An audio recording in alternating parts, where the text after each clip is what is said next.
All right, let's dive in. Today, we're tackling a question that can feel as big as the universe itself. You're ready to buy your first telescope, but where on earth do you even start? If you've ever gone online to look for a telescope, you know exactly what I'm talking about, right?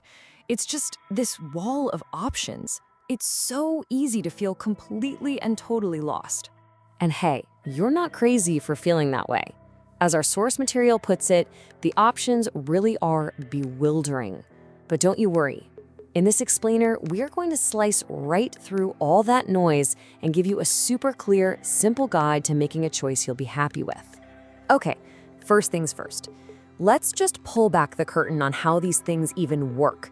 And trust me, it's way, way simpler than it looks. So at its heart, every single telescope, from a tiny spyglass to the Hubble Space Telescope, it only has two jobs. Just two. Job number one, collect a bunch of light from something far away. Think of it like a light bucket. Job number two, take that brighter image and magnify it so you can actually see all the cool details. That's really it. Collect light, then make it bigger. And to make this super clear, our source has this perfect analogy. Imagine you're using a regular shaving mirror to catch the reflection of the moon. Now look at that reflection through a magnifying glass. Boom, you've basically just made a telescope. See, the basic idea really is that simple. Okay, so that brings us to a really, really important question. You see the word powerful slapped on telescope boxes all the time. But what does that actually mean? Now, most people and a lot of ads will have you believe it's all about magnification, 500x, 600x. But the idea that more magnification equals a better telescope is, well, as our source says, it's just plain wrong. It's the biggest myth in the hobby. So here's the deal. The real power, the secret sauce of any telescope, is its aperture. That's just the diameter of the main lens or mirror. More aperture means you're collecting more light, and more light gives you a brighter picture and better resolution, which is the ability to see fine details, like the little gap in Saturn's rings.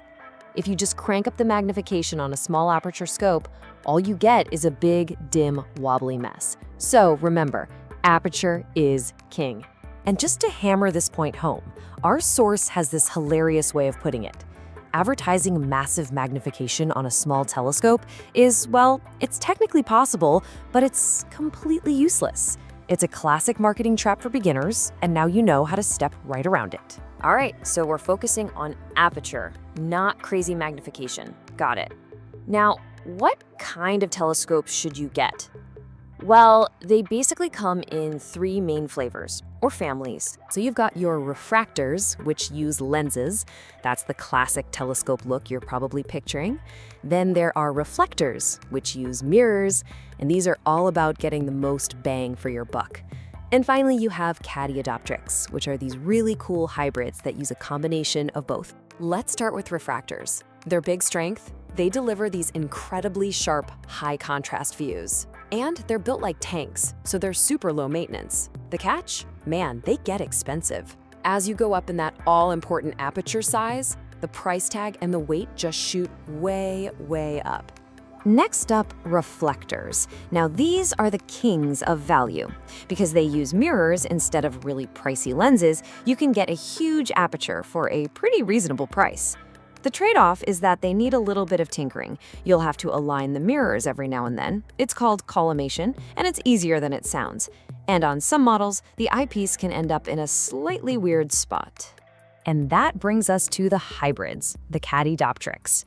These are pretty clever. They use a mix of mirrors and lenses to fold up the light path, so you get the power of a really long telescope in a super short, compact tube. They're fantastic all-around performers.